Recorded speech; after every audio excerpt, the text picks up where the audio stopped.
parfait. On attaque. Je vois que Manon est là. Du coup, Manon, est-ce que tu peux activer ton micro pour nous parler du coup d'un projet d'investissement que tu es en train de faire? Bonjour à tous.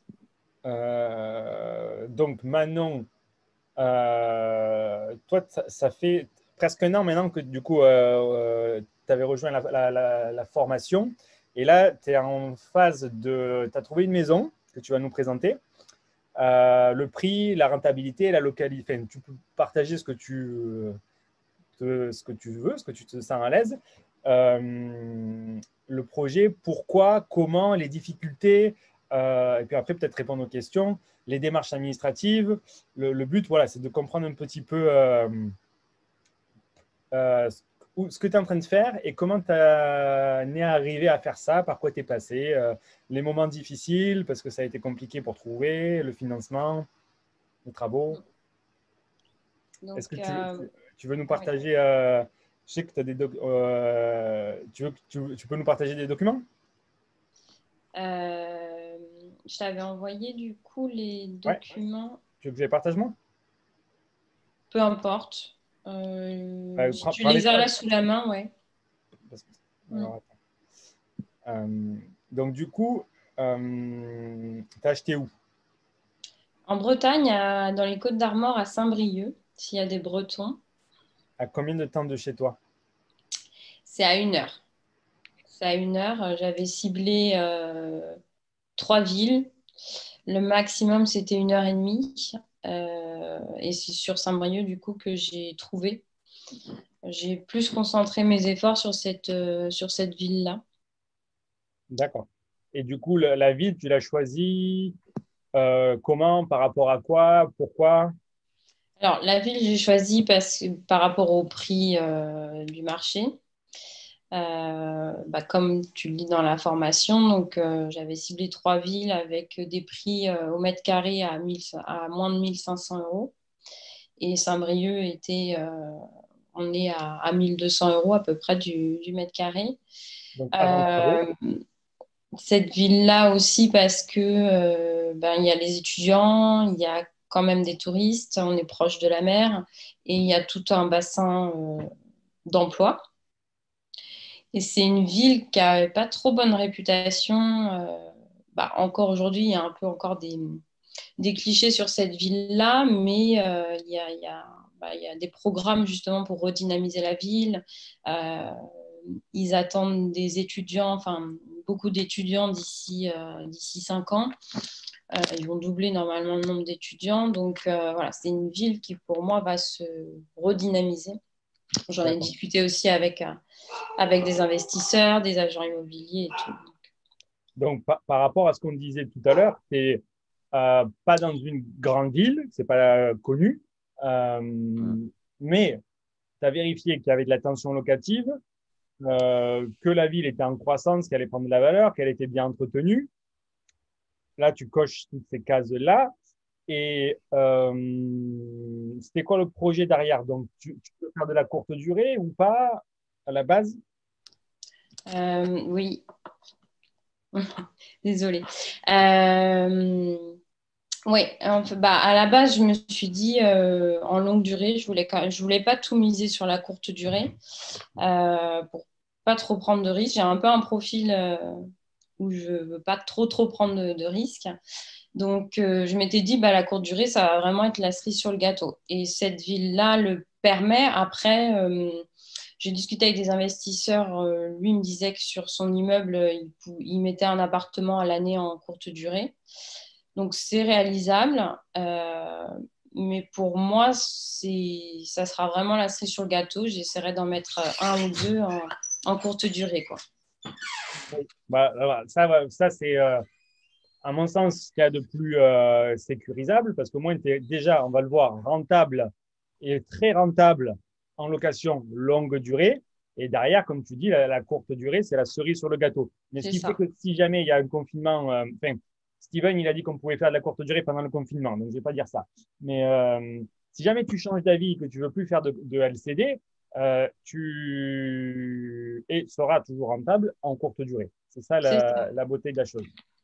Et puis, il y a tout le bassin de l'emploi. Donc, bon, je verrai. Honnêtement, pour l'instant, je suis plus dans la partie financement, travaux, etc. Après, je vais vraiment creuser l'étude de marché sur la courte durée. Mais moi, je n'hésiterai pas à aller voir des écoles, à essayer de faire des partenariats ou les hôpitaux, parce qu'il y a des grands hôpitaux aussi à côté. Je sais que ça peut se louer à des médecins qui viennent en remplacement. Alors, pas forcément en courte durée, mais ça peut être en moyenne durée aussi. Donc, voilà, il y a plusieurs axes que je vais creuser. Mais pour l'instant, j'ai voulu sécuriser en me disant meubler longue durée à l'année, quoi. Ok. Donc là, tu as trouvé la ville. Aujourd'hui, bah, du coup, tu as signé le compromis et tu as eu plusieurs offres de prêt, entre guillemets, et tu es en train de choisir. C'est Euh, ça. Comment ça s'est passé la recherche? Alors, du coup, tu cherchais quoi, sur quels critères et comment ça s'est passé? Alors, bah déjà, pour reprendre, j'ai commencé la formation en avril. Moi, je n'y connaissais rien du tout. Bon, j'avais quelques amis agents immobiliers, mais sur l'investissement, je n'y connaissais rien. Déjà, j'ai passé un mois à chercher la bonne formation. Puis, bah, j'avais fait une conférence, du coup, avec toi, Julien. Et donc, du coup, vu que je connaissais rien, c'est vrai que j'ai passé, parce que la formation est très complète, bah déjà toute la partie théorie à absorber, on va dire. Absorber, donc la recherche, elle a duré. Parce que les premières visites, quand j'ai commencé les premières visites en sortie de confinement en juin-juillet, honnêtement, j'allais à mes premières visites. Je, euh, Vraiment, je ne connaissais rien, quoi. Je regardais, mais je faisais style de connaître. Mais voilà, c'était assez compliqué. Et du coup, bah, les coachings communs m'ont beaucoup aidé, hein, notamment montrer les plans, etc. Bah, tu te rappelles, au début, je montrais des plans et en fait, il y avait des choses évidentes où tu me disais, mais attends, mais là, il n'y a pas de fenêtre, etc. Enfin, voilà. Mais c'est pour vous expliquer un petit peu par quoi on passe et du coup, c'est normal, en fait, au début on a l'impression de perdre du temps, mais c'est normal, il faut passer par là. Donc, c'est vrai que la recherche, elle a été assez longue, on va dire. Euh, j'ai vraiment mis les bouchées doubles après l'été en septembre, où je me suis dit, pour moi, fallait vraiment que je trouve. Euh, et puis, j'ai fait, bon, les visites, j'ai pas compté, mais j'en ai fait beaucoup quand même. Et au fur et à mesure des visites, bah, on affine son œil. Voilà, on passe moins de temps à calculer la rentabilité. Au début, je prenais 1 heure à calculer. Voilà. Après, on passe beaucoup moins de temps. Et puis, moi, j'ai trouvé ce bien-là par réseau parce que j'avais contacté en septembre, j'avais une connaissance qui m'avait dit, bah, il y a un réseau d'investisseurs bah, par chez nous, du côté de Rennes, où on se retrouve toutes les semaines, toutes les 15 jours à des dîners. Et du coup, j'avais été à un dîner. Voilà. Et puis, au bout de 2 mois après, donc je continuais mes recherches, j'avais mes alertes sur le Bon Coin. Donc, tous les matins, j'avais un peu une routine. En prenant mon petit-déj, je triais mes alertes sur le Bon Coin pour prendre les rendez-vous pour les visites. Et puis, ben, un des investisseurs m'avait envoyé un message, c'était 1 mois et demi après, 2 mois, comme quoi il sortait du compromis d'une maison, puisqu'il avait 2 biens en cours, un immeuble déjà à diviser et une maison à diviser et que la banque bah, ne voulait pas lui financer les deux. Donc il me dit, bah, écoute, elle n'est pas encore remise sur le marché. Si ça t'intéresse, je te donne le contact de l'agent immobilier. Donc, du coup, bah, j'ai tout de suite été la visiter. Donc, lui, en fait, dans ses calculs, bon, il avait pris un architecte, etc. Donc, il était quasiment au coût total à 400 000 euros. Donc, première chose, je me dis, bah non, c'est pas du tout rentable. Enfin, j'arrivais à 100 ou 200 euros de cash flow, quoi. Donc, c'était. En location longue durée, meublée. Ouais, c'est ça. C'est ça en calculant, nous, parce que c'est vrai que peut-être que lui, il avait calculé juste l'assurance P&O et puis la taxe foncière, quoi, que nous, on prévoit plus des choses, ce qui est très bien. Et, et puis, en fait, en revoyant les plans, en rediscutant, lui avait prévu de faire silo. Donc, c'est une maison qui n'est pas du tout divisée, hein. C'est une maison traditionnelle sur 2 étages avec des dalles béton. Donc, ça, c'était vraiment un gros plus aussi. Et lui avait prévu 6 lots. Et moi, je me suis dit, bah, pour réduire le coût des travaux, je vais faire 5 lots. Et les 2 T2 qu'il avait prévus au premier, je veux dire, je vais en faire un seul T4 que je mettrai en colocation. Il y a le marché pour, puisqu'il y a les étudiants. Donc déjà, bah, ça m'a fait baisser le coût des travaux. Donc après, ben, j'ai fait une offre, l'offre que lui avait réussi à avoir. Il ne voulait pas aller en dessous du tout les vendeurs. L'offre a été acceptée et puis ben, ensuite, tout ce qui s'ensuit, je vais passer les artisans. Alors, il faut savoir que je connaissais personne sur place, donc ben, j'ai vraiment avancé. En fait, à chaque fois, j'avance étape par étape, un peu pas dans le flou, mais c'est tout nouveau, quoi. C'est tout nouveau et du coup, les artisans, donc j'ai trouvé aussi une entreprise. Voilà. Et on a affiné les devis et finalement, en fait, on crée le bien rentable, quoi. Là, on crée de toutes pièces pour le coup parce que. Bah, ouais, du coup, tu dis que tu connais rien. OK, comme quand on débute tous, Mm. après, n'empêche, déjà, tu as fait le job. Tu as fait les visites, tu as suivi la méthode alerte, la méthode réseautage, la méthode pour faire les visites, pour te projeter lorsque tu fais bah, du coup, les plans, lorsque tu fais la négociation, et tu as repensé différemment par rapport à notre investisseur, tu as fait baisser le coût, tu as du coup même augmenté la rentabilité par rapport à ce que lui, il avait. Mm. Euh, et ça, c'est clairement des compétences que tu as acquises et qui te serviront à vie. Oui, bien sûr, Donc, bien sûr. Heureusement qu'il y a la formation et bah, le rendez-vous hebdomadaire tous les lundis, quoi. Ça m'a vraiment soutenue, quoi. Même oui, si Julien ne fait pas le travail à notre place, pour rien que de pouvoir en discuter, etc., ça soutient, quoi. ouais, bah, donc, euh, on fait l'offre, on fait le prix. Je me rappelle, on a discuté longuement sur la négociation. Est-ce qu'on fait plus bas, pas plus bas, etc. Mm. Bon, on décide, on part à ce prix, 137, plus les frais d'agence, plus les frais d'immobilier. Donc, les travaux, du coup, là, on fait nos estimations à distance, plus la division, plus les places de parking, Nedis, etc. Tout total, 334. Alors que l'autre, il était, avec architecte, tu disais, à 400 000. Ouais, quasiment. Bon, il avait pris une grosse marge de manœuvre aussi. Enfin, il a dû prendre 10% au niveau des travaux. Moi, Ouais, mais nous, je suis juste, hein. ouais, mais enfin, aujourd'hui, Enfin, à l'époque, là, on avait mis les bonnes provisions pour que aujourd'hui tu te retrouves à la réalité. alors, j'avais un peu sous-estimé quand même le prix des travaux, du fait que ben on rajoute pas un appartement. Là, on divise tout, on crée tout. Donc, j'avais un peu sous-estimé ça. Et puis, ben, après, donc, on va en parler après, la partie, on va dire, administrative mairie, qui me demande des places de parking. Du coup, ben, c'est pareil, vu que je connaissais pas trop. Ben, j'avais pas pris en compte qu'il fallait décaisser énormément de terre pour faire mes places de parking, etc. Donc, bon, ça coûte un petit peu plus cher que prévu, mais ça reste rentable. Ça reste carrément rentable. Donc, du coup, ouais, démarche. Alors, tu refais l'offre. L'offre est acceptée. On refait nos mm, calculs. Après, qu'est-ce que tu as fait? Donc, ouais, une fois que l'offre a été acceptée, le et calcul là, donne le cash flow. On était à 600 euros. C'est ça? 600 euros, ouais, 600 euros de cash flow net en longue durée. Ouais, on voit tout ça par rapport au budget de travaux. Toi, qu'est-ce que tu fais ensuite? bah, quand l'offre a été acceptée, directement, j'ai pris rendez-vous avec les artisans. Je suis allée sur place pour affiner, bah, pour avoir des devis, hein, parce que c'est que des hypothèses. Donc, partie avec les artisans et toute la partie mairie. Voilà, savoir si c'était possible de diviser dans la ville, s'il fallait un permis de diviser. Euh, Par rapport au PLU, savoir si on était dans une zone classée.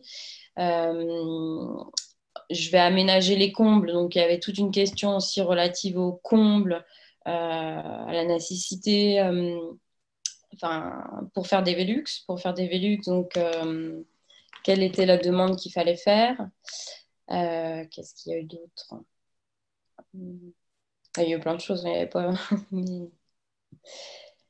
Ok. Et, et vérifier aussi, oui, ça a pris du temps avant que je signe le compromis parce que la maison fait partie d'un lotissement. Il manquait des documents en fait voilà, pour vérifier des points.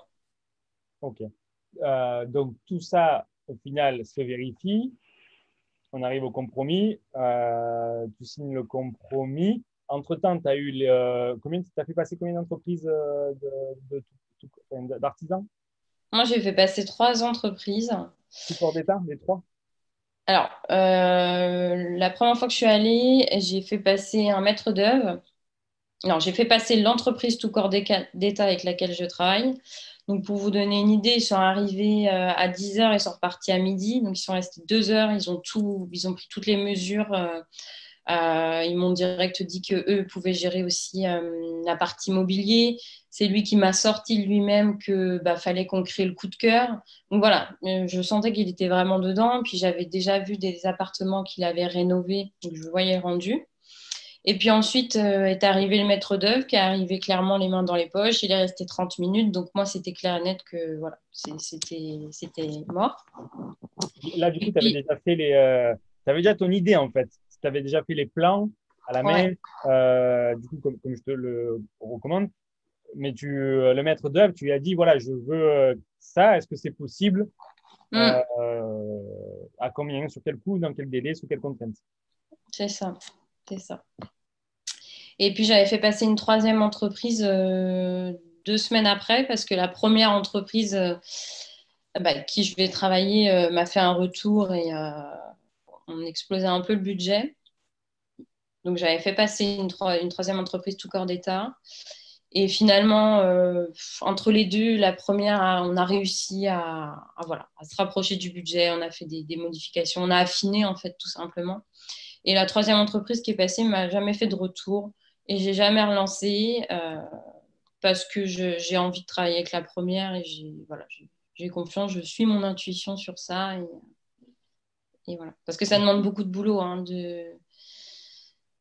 d'être au téléphone, de rappeler ci et ça, on n'a pas vu ce point-là. Donc faire ça avec 3 entreprises, c'est costaud. C'est sûr. À partir du moment, il en faut juste un, en fait, hein. Il faut juste une C'est ça. entreprise sérieuse. Et Mm. à partir du moment où le gars, tu lui donnes les plans, ce que tu veux, il n'a pas trop à réfléchir au truc. Il peut juste regarder si c'est réalisable ou pas. Et en plus, s'il il te propose les meubles et tout, c'est qu'il connaît euh, le rendu attendu, en fait. Donc, ça aide Ouais. énormément. Du coup, on arrive avec un coût total de 330 000. Alors, ce qui est, c'est que là, en fait, ça, c'est adapté par rapport à toi, à ton budget, parce que du coup, tu achètes seul, c'est ça? Oui. Tu achètes seul. Euh, Par rapport à ton salaire. Donc, tu es parti sur un budget qui était réaliste. Et ça, c'est vraiment une recommandation, c'est que si il faut la base, c'est ça, c'est un, la fiscalité, deux, le budget, parce que le budget, il dépend de la surface, et en fonction de la surface qu'on a, on ne va pas acheter la même chose. Donc, tout ça pour dire qu'il faut, voilà, là, on a 178 mètres carrés.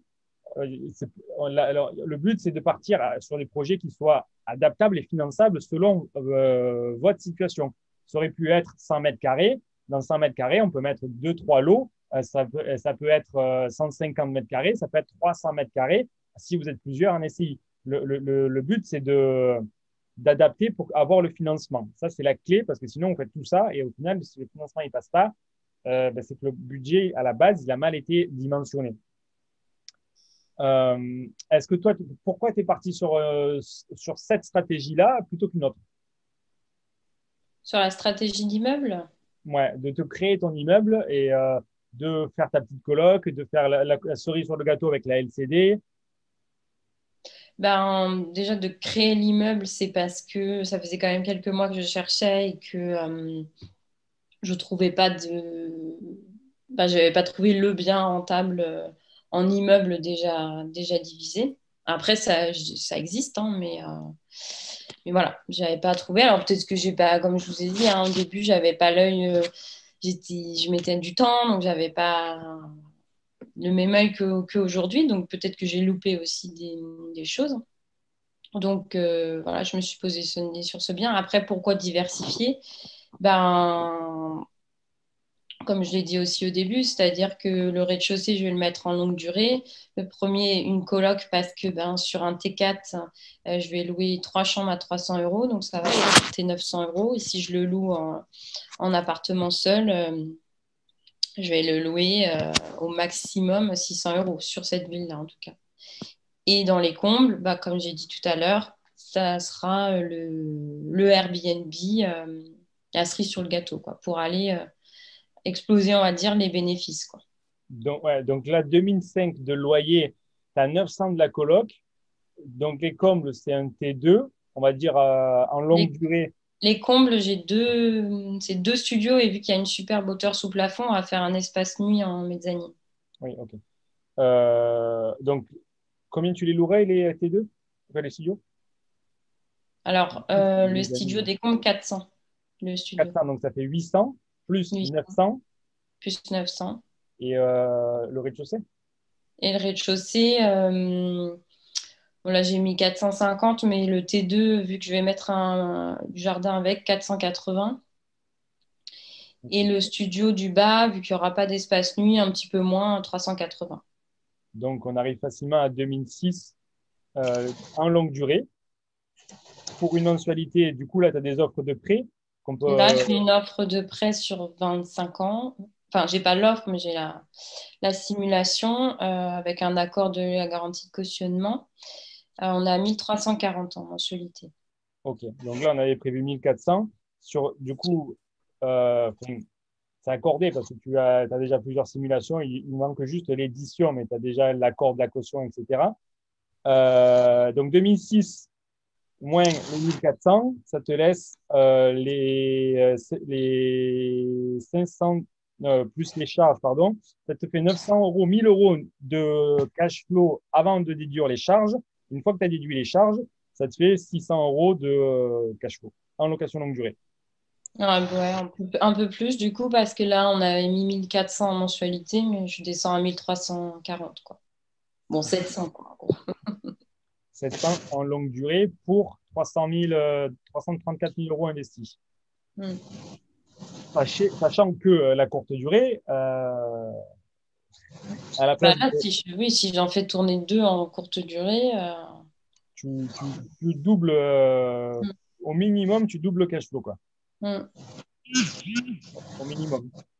Euh, voilà. Donc ça, c'était quoi la plus grosse difficulté pour toi? Le financement, les travaux, le fait de le trouver?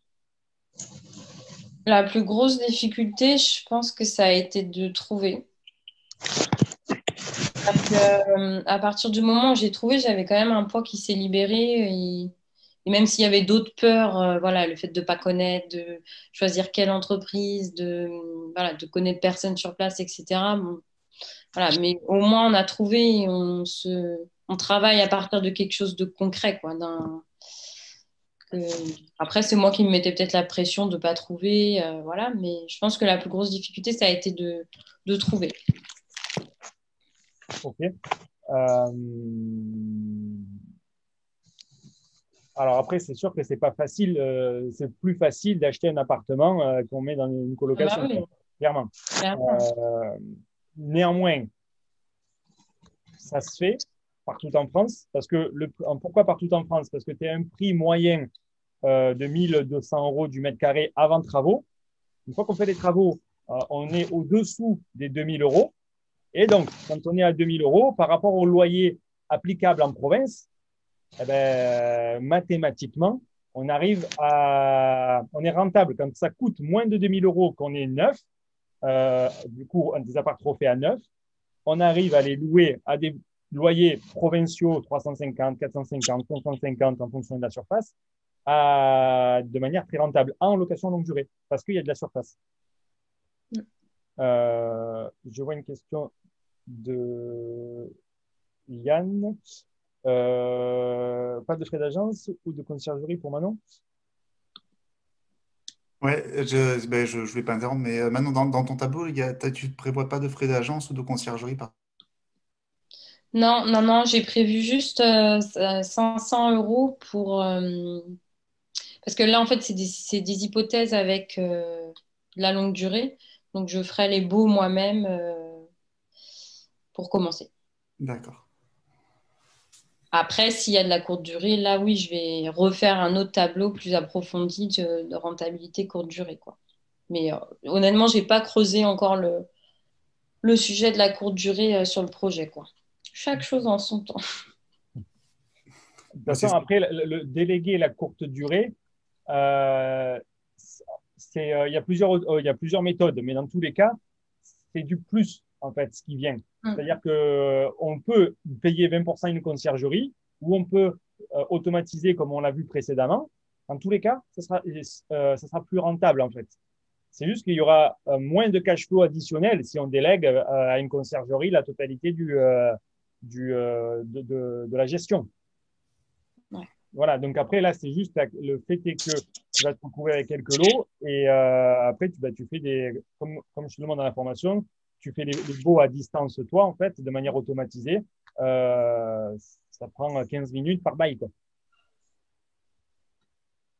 Donc, est-ce que tu peux passer un petit peu sur bon, ta situation? C'est bon. Hop, hop, hop. Ça, c'était pour montrer des photos, en fait. Alors, c'est Les pour ça. photos, alors, il n'y en a pas énormément hein, sur le dossier bancaire, mais... Ben, ouais, il est là, non? Non, non, ça, c'est les appartements que j'ai. Ah, pardon, ouais. Je vous avais déjà vu. Voilà, il est. Là, la maison. Donc, structure saine, dalle béton, un grenier ménageable, structure qui te permet de faire la division, parce que bon, ça, du coup, c'est quand il faut affûter le regard, en fait. Voilà. Le terrain qui peut accueillir les places de parking, quartier calme, ça ressemble à ça. Une façade magnifique, un petit jardin, entrée, et voilà, du gros rafraîchissement. Alors, le truc, c'est qu'il y a du rafraîchissement sur la cuisine existante et du gros œuvre dans les divisions et dans les créations de surface, en fait. Mm.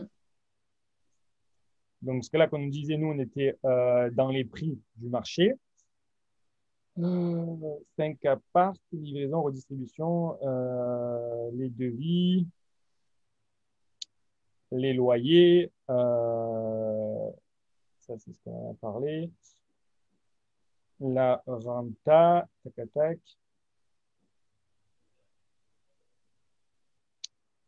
Donc ça c'est ton équipe, enfin, du coup tes artisans. Le résumé, bon là, ça c'est le dossier bancaire. C'est le dossier bancaire.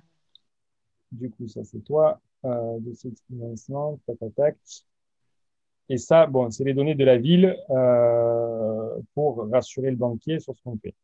Et ça suit les pro. Ça, c'est l'estimation de mes... Ouais, j'étais bien. Mm. Voilà, voilà, tac, tac, tac. Et donc, en termes d'estimation, est-ce que en suivant les recommandations de la formation, à combien tu valorises la revente? Parce que c'est ça le truc, c'est que tu gagnes à long terme sur du cash flow de manière sécurisée. Et la revente, tu l'estimes à combien? Une fois que les appartements sont créés, rénovés, meublés, etc. Bah alors, au niveau de la revente, à ce jour, je pense pas que je vais faire une plus-value. Je vais retomber sur mes pattes, on va dire. Euh, Bah, si, quand même. Après, c'est difficile Bah, d'estimer, mais après, tu estimes, il y a plusieurs manières d'estimer. Tu as le prix du marché. Et là, on a vu que tu respectes les prix du marché en moyenne.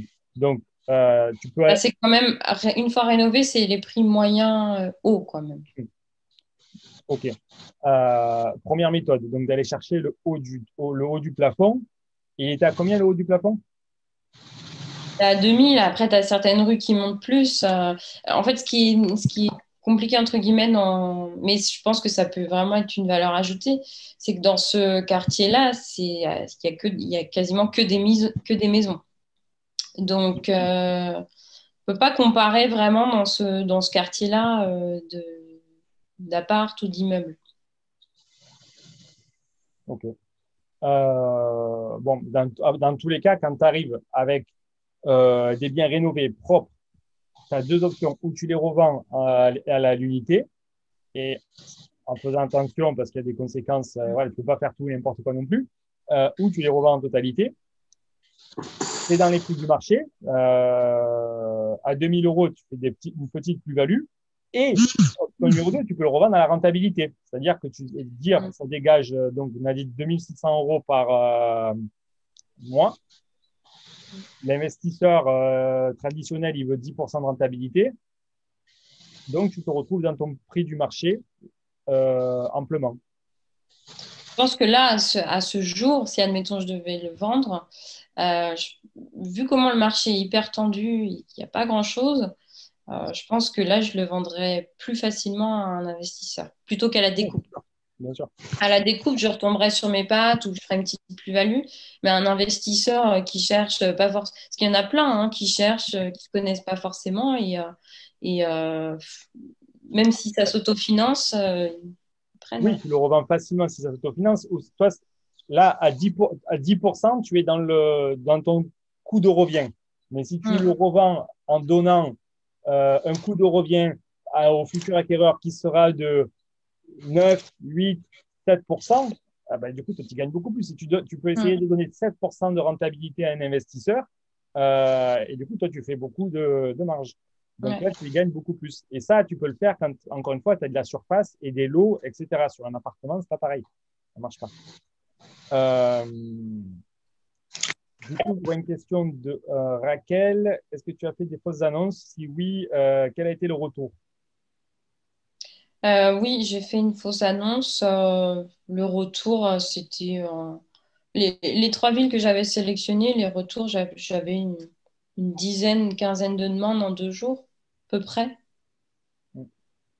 Mais j'ai aussi j'ai échangé avec des investisseurs sur des groupes qui investissent là-bas, qui ont déjà des biens, voilà, pour vérifier que ça se louait. Et si oui, à quel prix voilà. Plus grosse difficulté, donc, c'était de trouver le bien.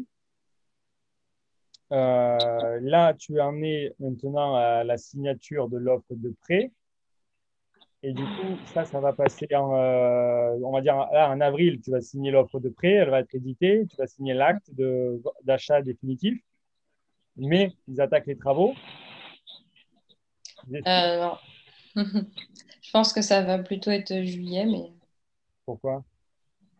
j'ai signé le compromis début mars, donc l'acte authentique, je vais le signer, à mon avis. Fin avril, tu vas signer l'acte authentique. Non, Ouais. pardon. Oui, non, tu vas signer en mars, tu vas signer en mai. En mai, donc juin. En juin, tu vas attaquer C'est les ça. travaux. Tu vas attaquer les travaux. Ils estiment à combien de temps de travaux? 4 mois. C'est bien. Ils m'ont dit que sinon, c'était pas rentable pour eux. Donc, eux, il faut que, selon leur entreprise, il faudrait que ça soit fait en 4 mois. Et du coup, ça, on ne l'a pas dit, mais donc ça, c'est sur 25 ans, sans apport. Sans apport. Pardon? Le différé. Différé de 24 mois, oui. Donc, le différé, pour ceux qui ne savent pas, c'est-à-dire que la mensualité du crédit est payée au bout de 24 mois, en fait. Enfin, tu as fait différé total ou partiel? Non, c'est partiel. Partiel. Donc, tu vas payer que les intérêts. Et 400 euros ouais, à peine 400 d'intérêt. Et le reste, dès que dans 4 mois, on va dire, allez, 6 mois, les travaux sont finis, il te reste 18 mois dans lequel tu prends 2600 euros de cash net tous les mois. Et après, 600 en longue durée. En fait, c'est le genre de projet parfait. Moi, de ma perspective, c'est le genre de projet parfait. Pourquoi? Parce que tu fais du patrimoine, ça prend beaucoup plus de valeur dans ce que tu ajoutes qu'un simple appartement. Tu le revendras beaucoup plus cher. À court terme, tu fais du cash flow qui est sécurisé en longue durée. C'est une machine à cash, si tu le décides, grâce à la courte durée, grâce à la colocation. Tu gagnes sur tous les tableaux, en fait. Ouais. Et du coup, bon, au final, ça a pris un peu de temps pour le trouver, mais Oui, mais ça valait le coup. on a une question de Anna. Euh, la population qui descend depuis 10 ans. Est-ce que tu as pris ça en compte dans les risques? Oui, Allez.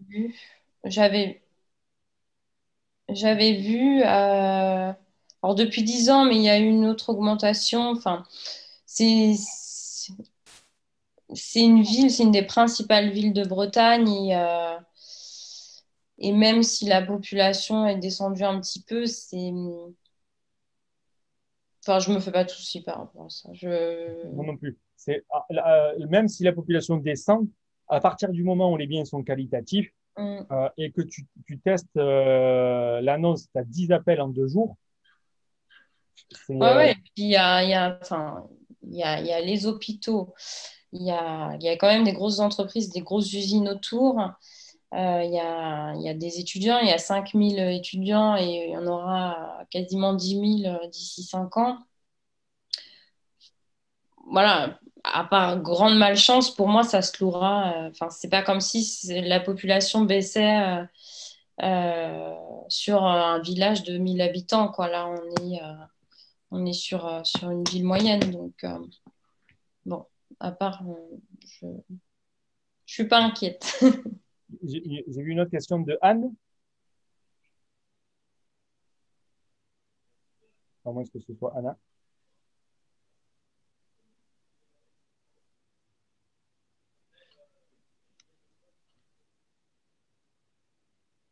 Anne?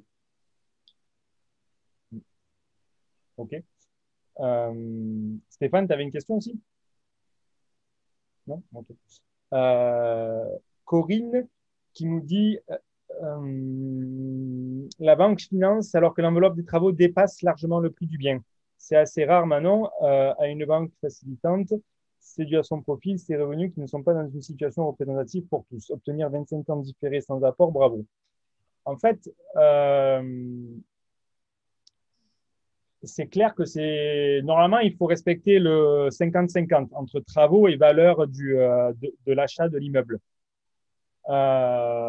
C'est aussi clair que pas tout le monde ne peut arriver à lever 300 000 euros avec plus de travaux que la valeur initiale de l'immeuble. Le but, là, par rapport à ta question, Corinne, c'est que toi, tu définisses par rapport à ta situation, c'est quoi le projet qui te sera accordé. Et je t'assure qu'il y a des personnes qui gagnent le SMIC et qui arrivent à trouver, arrivent à se faire financer sur 25 ans avec différé sans apport. Le différé, il n'a rien à voir avec la situation de la personne, il a à voir avec la situation de l'investissement. L'apport, c'est pareil, il se négocie. Le plus important, Corinne, c'est que tu choisisses un bien et une stratégie en adéquation avec ton profil et pas risqué. Parce que si, Jérémy, il a dit tout à l'heure, et moi je fais que le répéter, c'est que si tu prends un projet qui est risqué, c'est-à-dire un appartement en courte durée qui s'autofinance tout juste en location longue durée, une grosse coloc où il y a 6 chambres, 4 salles de bain, c'est risqué. Il y a de la vacance locative, à la revente, qui sait qui va t'acheter ça? Les banquiers, ils le savent. Ils le savent et ils ne prennent pas de risques. Donc, le but, c'est que tu sécurises en fait un projet par rapport à ta situation. Et peut-être que si tu n'as pas la bonne situation, ben, il faut d'abord, avant de faire de l'immobilier, il vaut mieux que tu sécurises ta situation. Puis les banques, enfin, d'une banque à l'autre, les discours sont vraiment différents. Moi, j'ai ma banque qui ne me suit pas du tout. J'ai beau avoir un peu d'apport de côté, avoir des revenus voilà, qui sont plus que le SMIC, elle ne me suit pas. Elle ne me suit pas parce qu'elle trouve que c'est trop d'encours en plus de mon appartement. Voilà. Et puis il y a des banques qui suivent. Enfin, ça, faut faire plusieurs. J'en ai fait 7 banques. Et tu as eu 4 propositions. cette banque, j'ai eu 2 refus, dont la mienne. Euh, et le reste, du coup, proposition, ouais. Donc, tu as eu 5 propositions. Combien sur 25 ans? Alors, celle-ci et une autre qui doit me revenir sur 25 ans aussi. Sur 25 ans, mais là, c'est le taux d'endettement qui bloque pour elle. Selon les normes H, je ne retiens jamais le nom. Ouais, voilà. Et du coup, elle est en train d'étudier pour voir pour faire deux prêts. Un prêt pour la maison, un prêt pour les travaux. Donc bon, je la laisse revenir vers moi pour qu'elle me fasse la proposition, mais la plus intéressante, c'est l'autre. Du coup, on a Charlotte qui nous dit, est-ce que tu refais l'isolation dans les travaux? Isolation pas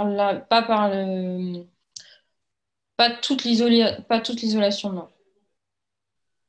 Bah, après, les combles, ils vont être isolés. Parce que, Ah bah oui, les voilà. combles. Les combles, oui. Après, rez-de-chaussée et premier, certains pans de mur, oui, par l'intérieur, mais pas tous.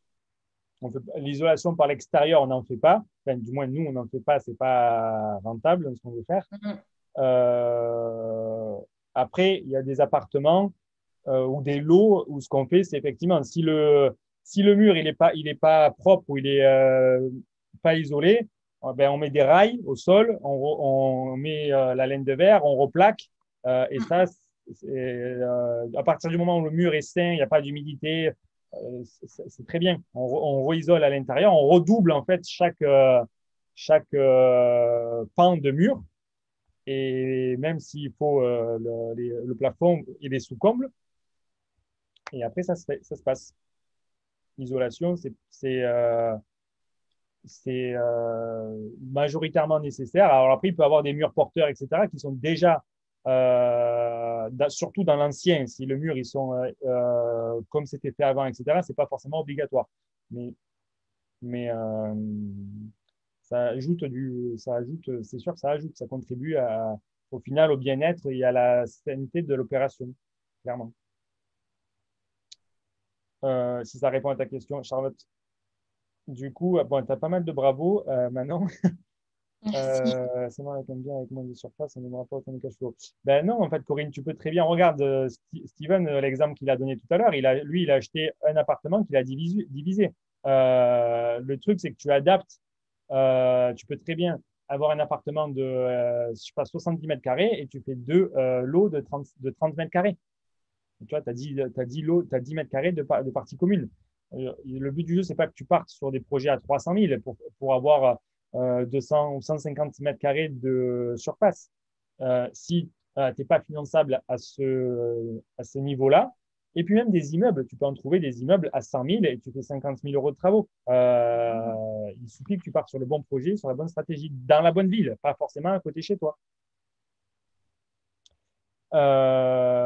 On a du coup Assa qui nous demande, on parle beaucoup d'apport comme nécessité pour obtenir un prêt. À combien s'élève l'apport de façon générale? Alors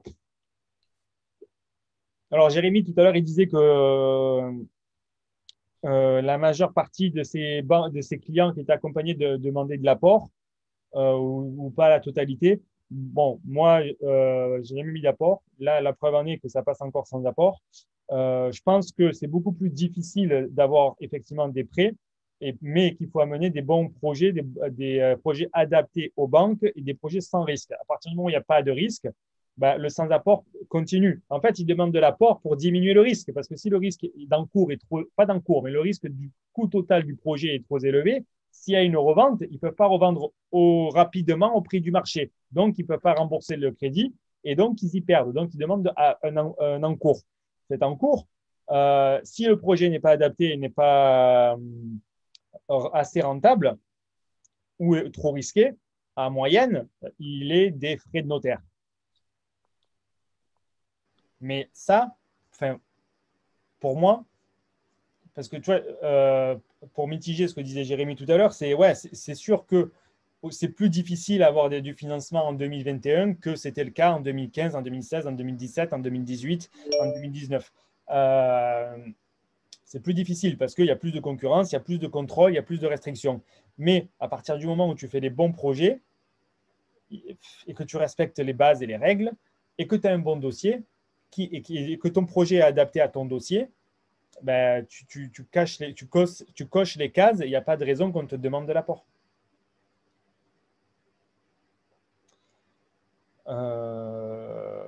Nicolas qui nous dit quelles banques t'ont refusé les prêts?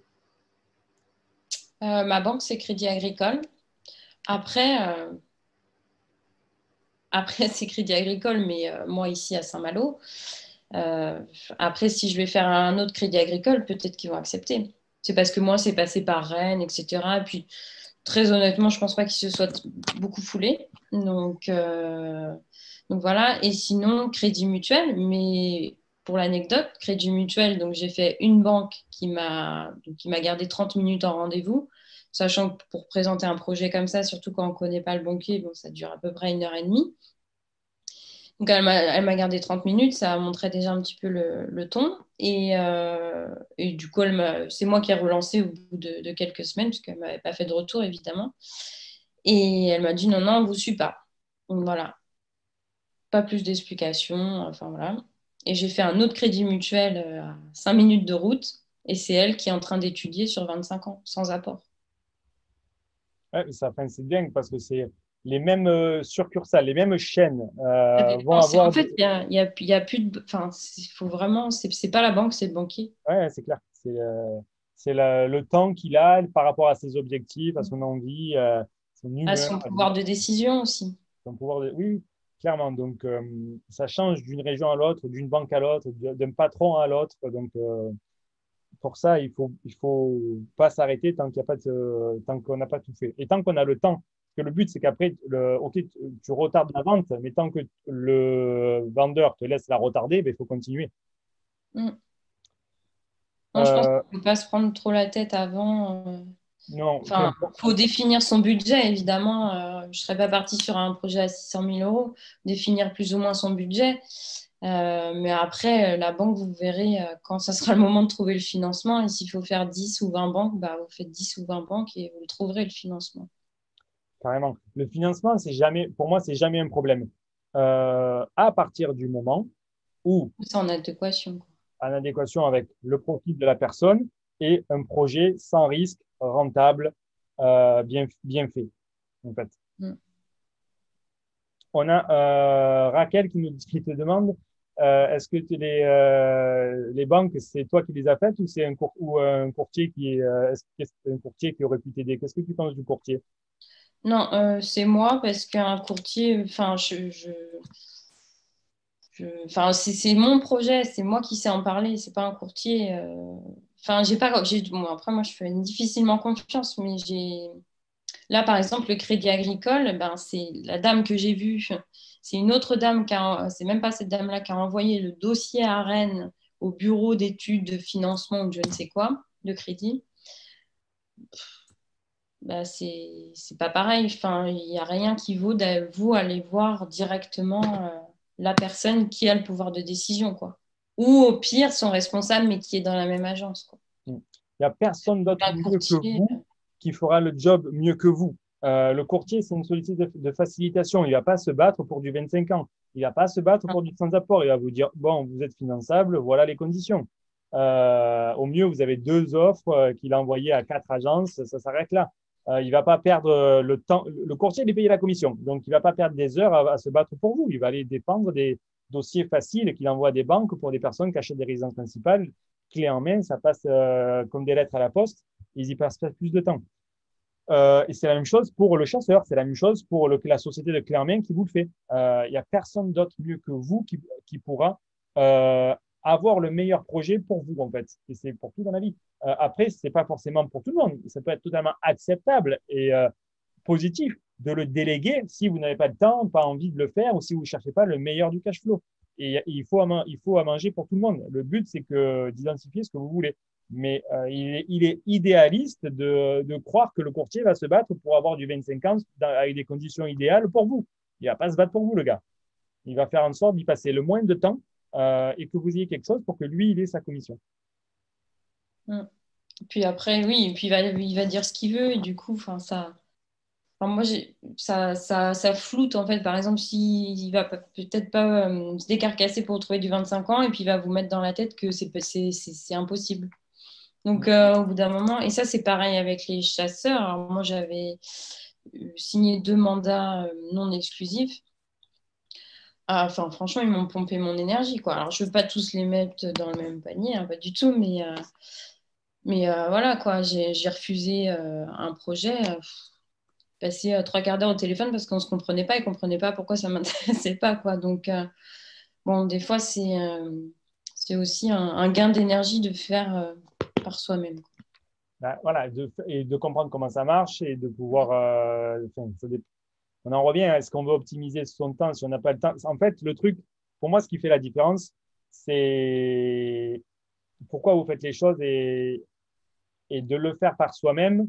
On optimise chaque étape et il n'y a personne d'autre mieux que vous qui le fera. Après, ça sous-entend que, dis-moi si je me trompe maintenant, mais que c'est ce projet-là, à ce moment de ta vie, c'était ta priorité. Ah oui, oui, clairement. On ne Clairement. peut pas jouer on peut pas courir 2 lièvres à la fois. Si la priorité, c'est le job de salariat, ben, vaut mieux sous-traiter le truc. Parce que sinon, vous allez faire un burn-out, vous allez acheter n'importe quoi. Voilà, vous sous-traitez le truc et vous ne cramerez pas la vie. Vous sous-traitez à un chasseur ou à une entreprise de clé en main. Maintenant, mais ça, ben, voilà, c'est pas optimisé. Après, si la priorité, c'est pas le job, et c'est d'aller vers plus de liberté, vers plus de temps, plus d'enrichissement, plus d'intelligence financière, ben, le job, comme on vous l'a dit, hein, Jérémy, moi, tout le monde, on se fait créer des fausses réunions, on se rend malade, on prend des RTT, on prend des congés, on va faire des visites quand c'est nécessaire. Excusez-moi, j'ai une question. Bien sûr, Euh, il y a quelque chose qui me dérange un peu dans le discours. Je pense que je suis complètement à contre-courant. J'adore mon travail, et vraiment, je l'adore. Euh, j'ai l'impression, en fait, dans le discours que j'entends depuis ce matin, qu'il faut presque choisir entre son travail et l'investissement locatif. Euh, je n'ai pas envie de faire ce choix, en fait, et je ne sais pas si d'autres personnes sont comme moi. Moi, je le vois, en fait, comme en fait, c'est devenu une passion un peu l'immobilier, oui, j'ai envie d'y mettre du temps, j'ai envie d'y mettre de l'énergie, j'ai envie de réussir, mais j'ai pas envie à côté de ça de me dire que je le fais parce que mon travail ne me plaît pas ou parce que… mais tu as tout à fait raison de relever le point. Et en fait, tout dépend de où tu veux poser le curseur, en fait. C'est-à-dire que si tu aimes ton job, tu n'as pas forcément besoin de chercher le maximum de rentabilité pour vivre de cette activité-là. Et du coup, ce sera beaucoup plus facile pour toi d'investir dans l'immobilier. Parce que pour aller chercher plus de rentabilité, c'est beaucoup plus compliqué. Donc, il faut faire beaucoup plus de concessions. Il n'y a pas de bien ou de pas bien. Le but, c'est si toi, tu aimes ton job et tu te projettes dans cette activité-là pendant les 5, 10 ou je sais pas, 15 prochaines années, ben, c'est totalement honorable et tu peux ou faire toi des projets un peu plus faciles qui vont dégager 5% de rentabilité et c'est totalement bien et honorable. Mais du coup, tu sais que ça ne va pas dégager du cash flow. Ou tu peux même te dire, je ne le fais pas moi, je le sous-traite à quelqu'un, il va le faire pour moi, ça va me rapporter 3 à 4% de rentabilité, c'est toujours mieux que le PEA à la banque. Et du coup, tu fais du capital et tu mets des locataires et le locataire te rembourse le prêt et dans X années, tu récupéreras de l'argent. C'est totalement OK à partir du moment où tu es OK de rester à travailler en tant que salarié ou que tu veux, ou du moins, ou peut-être que tu as d'autres projets de créer une entreprise, d'avoir d'autres sources de revenus, mais pas que tu veux utiliser cet argent des investissements immobiliers pour vivre et pour manger, en fait. Si tu veux utiliser cet argent-là, il va falloir aller chercher plus de rentabilité. Et c'est comme dans un match de foot ou dans un match de boxe ou quoi, c'est celui qui a le plus d'énergie, le plus de niaque qui arrivera à faire les meilleurs investissements à un moment T. Après, tu vois, ça peut être aussi, troisième option, c'est que pendant 3 à 4 mois, la personne se dit, bon, là, je mets le focus sur les investissements immobiliers et après, je retourne mettre le focus sur mon job. Oui, d'accord. Ok. Mais il n'y a pas de bon ou pas bon. C'est que tu identifies déjà dans le discours, toi, ce que tu veux faire. Et si tu dis que tu aimes ton job, eh ben, deux solutions. C'est ou pendant quelques mois, tu mets le focus pour aller chercher de la rentabilité, ok, ou tu acceptes de chercher moins de rentabilité que ce que tu peux voir dans les investissements immobiliers sur Internet, etc. Et tu reviens à des investissements plus qui sont au mieux, tu vois, le minimum, c'est que ça s'autofinance. Il ne faut pas que ça te coûte de l'argent. Tu fais un truc qui s'autofinance et les locataires vont te rembourser le crédit et toi, du coup, tu fais de l'argent à long terme et tu t'enrichis quand même. D'accord. Après, tout dépend le temps que te prend ton travail actuel aussi, hein. Bien sûr. Et, Oui. et le temps que tu as envie de consacrer, parce que tu peux très bien te former et faire les choses très tard le soir. Enfin, tout dépend. Chaque situation est particulière, en fait. Oui. En fait, ton exemple, voilà, j'avais l'impression qu'il fallait tout faire un peu vite. C'est vrai, bon, bah, ça t'a pris un an, mais ça me paraît complètement logique et normal. Donc, oui, mon travail me prend du temps et puis en plus avec la crise sanitaire encore plus. Mais j'ai la chance d'être cadre dirigeant, donc d'organiser aussi mon planning comme je veux. Donc ça me Oui. voilà. Mais si ça te nourrit, si ça t'enrichit à l'instant T, il n'y a aucun mal à faire différemment et à prendre ton temps, te former, investir quand tu es prête, au niveau de rentabilité que tu décides, toi. Voilà, il ne faut pas copier. Il faut faire ce que toi, tu aimes par rapport à tes objectifs. Le plus important, c'est que tu te poses les questions pour savoir, toi, c'est quoi tes objectifs et sous quelle durée de temps et d'avancer pour les mettre en place. D'accord. Mais c'est personnel. Il ne faut pas copier à droite ou à gauche ce qu'on voit et ce qu'on entend partout parce qu'on ne sait pas la vérité de qu'est-ce qu'il y a derrière en fait de ces investissements-là, etc. Chaque vie est différente, hein, et faut juste t'adapter en fonction de toi, quoi. Du coup, Merci. on finit les questions et après on a Damien qui nous parle d'immeubles pour le coup. Après on va parler gestion. Après on va parler enchères immobilières. Donc on a encore du boulot. On a du coup Yann qui nous dit parler isolation entre les appartements dans une maison. Prévois-tu des travaux d'isolation entre les appartements de même étage? Combien tu comptes sur une telle isolation? J'ai le cas sur mon cas de Perpignan. Ouais. Isolation Oui. entre les appartes, bah, du coup, ça, c'est les cloisons SAD, en fait, entre les appartes. Donc ça, tu as tous les budgets, Yann, dans les budgets qu'on te donne. Comme tu dis, une isolation des appartements de même étage. C'est ça, de même étage, c'est les cloisons SAD avec les budgets que… Ouais, j'ai eu le cas sur Perpignan. En fait, je me pose la question si Manon, si vous le faisiez tout le temps, en fait, Ah, parce c'est qu'effectivement, obligé. sur Entre Perpignan, les c'est appartes, pas isolé, les résidences ne sont pas prévues pour. entre les appartes, c'est les budgets que tu as dans la formation qui sont de division avec les cloisons SAD. Ouais, Tu ne peux pas mettre du placo, du simple placo entre des appartes. ouais, donc c'est bien ce que j'ai vu. Donc tu confirmes, ouais, effectivement. Et Manon, toi, t'as vu ça aussi, du coup. Oui, oui, D'accord. oui. ouais. Du coup, Florence, tu nous dis pour les rendez-vous à la banque, tu as pris rendez-vous directement avec le directeur d'agence pour avoir une réponse plus rapide, du coup, ou le banquier que la banque te propose. Euh, j'ai toujours fait par recommandation, entre guillemets. Savoir, j'ai essayé de creuser qui était plus spécialisé dans la gestion des investissements. Ou ça pouvait aussi être, j'ai rencontré un directeur d'agence. Au Crédit Mutuel, c'est une conseillère qui fait que les investissements immobiliers. Voilà. Sinon, il y en a une autre, c'est une cliente. Voilà. Que faut creuser. Ouais, les relations, ça revient toujours au cœur du truc. C'est ça qui facilite énormément les échanges et qui ouvre des opportunités. Mm. Relation. Et dernière question de Corinne qui te demande selon donc, les estimations de revenus de cet investissement, est-ce que tu es plus en SCI à l'IS, en LMNP, en LMP? LMNP. Voilà. Est-ce que du coup, pour terminer, maintenant, tu as un conseil, une recommandation à communiquer aux personnes qui veulent investir, peu importe la stratégie ou la localisation ou le budget, mais une astuce, un conseil, un mot de la fin pour toi? Le mot de la fin, c'est surtout déjà vous poser et savoir, enfin, arrêter enfin, moi, je sais que je suis passée par là, je me suis trop polluée à regarder sur les réseaux sociaux, à me comparer, à me dire c'est mieux ci, c'est mieux ça. C'est vraiment définir vous ce que vous voulez, pourquoi vous voulez le faire. Et quand ça, déjà, ça sera bien clair, et ben, c'est appliquer, enfin, vous former, appliquer la méthode et persévérer. Persévérer et travailler sur vos croyances, etc., comme on a pu le voir ce matin.